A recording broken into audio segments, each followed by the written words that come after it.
What is the housing market gonna do in 2021? Who knows? But let's take a look at some of the facts and see if we can figure out what the housing market's gonna do in 2021. I'm Caroline Reed with The Real Deal, the place where you can go to get the confidence and the clarity that you need to make the right real estate decisions for you. So what is the market going to do for the rest of 2021? Well, who knows? But let's take a look at some of the things going on and see if we can't maybe figure it out. So probably the biggest unknown on my list is the interest rate, which of course is still crazy low right now. And the Fed has said that they are not planning on raising it until like 2023 or something like that. But there are other things that contribute to making that interest rate go up. One of those things is the Fed buying bonds and messing with the bond market. Right now, they're pumping a ton of money into buying bonds and keeping that market afloat, and that is keeping interest rates for mortgages down. However, they have signaled that they are going to slow that buying process at some point. They have to. But when is that going to be? Now, as far as I know, they are not going to start even thinking about that until the fall. So even if in the fall they decide to do that, they slow that down, the trickle-down effects of that, it's going to take a while for that to happen. So I don't see interest rates changing much at all until at least 2022. So now let's talk about demand. Well, we know right now that we are in a crazy seller's market. Not enough houses, way too many buyers. Well, interestingly enough, part of that demand is coming from the millennials. They are reaching the 30 to 34-year-old age bracket, which is the prime time where people go to buy their first home. They're starting families and all that kind of stuff. They want to settle down. Well, analysts have said for years that millennials aren't going to buy houses. They're not interested in buying houses. Well, if we look at the statistics, it turns out they are interested in buying houses. There are 3 million people in that 30 to 34-year-old age bracket that have entered the market in the last 10 years. And it's pretty likely that in the last year that has been accelerated by the world going upside down with the pandemic and people working from home and wanting home offices and things like that. So that high demand that we've been struggling with for years now is just getting worse. And in fact, that lack of demand is actually pushing a lot of people into the new construction market. Because if you can't find a house that already exists, you just go have one built instead.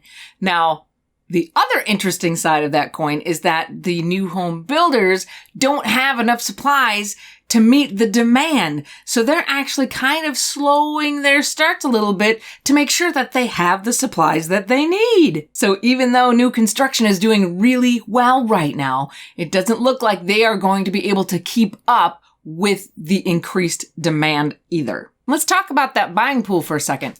Not that this information is going to really change anything as far as the 2021 housing market, but it's just a few interesting things to note to see how things are kind of morphing as we go. Americans actually have the highest savings rate than we've had since the 1970s. So what does that mean for buyers? Well, it means they have a bigger chunk of cash to go buy that house with. And that could mean either a bigger down payment, meaning a better, more stable loan for them, more favorable loan to get the offer, or it means that they are able to pay over the appraisal value. So if the house only appraises at $250, they can still pay $260, $270, beat out some of that price competition because they have the money to pay at the closing table. Now, unfortunately, this is making things kind of hard for the first-time home buyers who generally rely on government-backed loans with a low down payment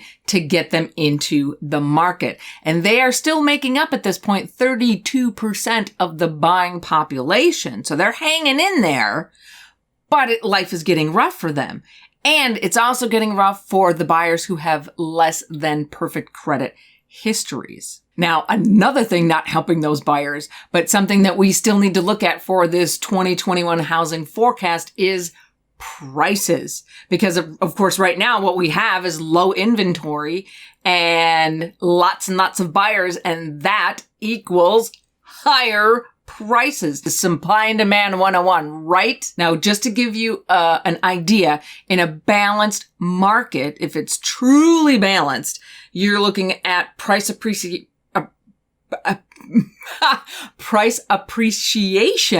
of maybe 3-4%, maybe the rate of inflation. That's a balanced market. In 2020, we had 16% national average appreciation.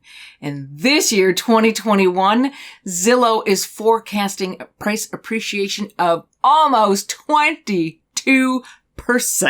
And speaking of appreciation, I truly would appreciate it if you would go down below and hit that like button. So let's talk about kind of another squishy one, which is unemployment. We really don't know what that's going to do and how it's really going to affect the market. But where we are right now is that how unemployment is starting to tick down. Yay. And we have vaccination restrictions, we have pandemic restrictions starting to loosen up.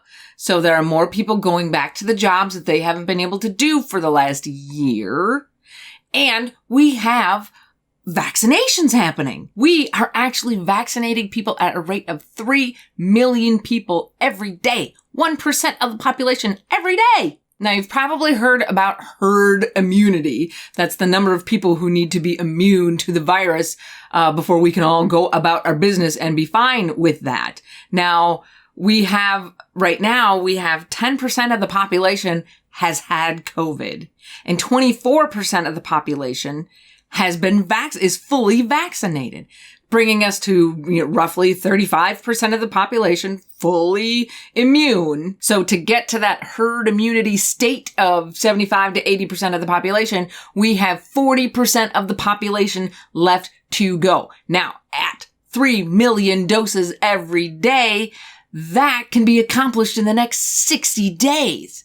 So I would expect that come summertime that lots of these COVID restrictions should be lifted and people should be able to go about their business and earn a living as they see fit. Now, that is not to say that all of those people who have been out of work, who will be getting back to work, are going to run out and buy houses or anything like that. But an economy that is growing, and as soon as we can get growing and chugging along once again, that trickles down and is good for everybody. And what discussion of housing in 2021 would be complete without touching on foreclosures? Everybody's talking about foreclosures, and will there be a foreclosure wave or not? Well, the fact is for 2021 is that the Fed has kicked the can down the road yet again until the end of June. So no federally backed loans can be foreclosed upon until the end of June. And a lot of states have added their own legislation saying that nobody can be foreclosed upon until the end of June or whatever their date may be in their state. Point being that foreclosures aren't going to start for a while. And even if they do start at the end of June, they take forever. So none or very few of those foreclosures are going to happen in 2021. So where does that bring us for the rest of 2021? I don't think we're going to move a whole lot from where we are right now. Demand is going to stay the same or even get worse. Supply is going to stay low because that foreclosure wave is not coming anytime soon. Interest rates are going to stay low. And those are the big movers. So I don't know where it can go except to stay where it is. Now, that is not to say that something couldn't happen. It certainly could. Look at last spring at this time. I don't think anybody would have expected a year-long pandemic. So anything can happen. But if we just kind of coast the way that we are right now, I think we're going to get the market that we have right now. Go ahead and click right here if you'd like a more in-depth analysis on that foreclosure wave. And if you like this kind of content, go ahead and hit the subscribe button. Thanks for watching. See you next time. And on a side note, if you need to keep your kid busy while you're taping a video, send him outside into the mud puddle. It'll keep him busy for hours.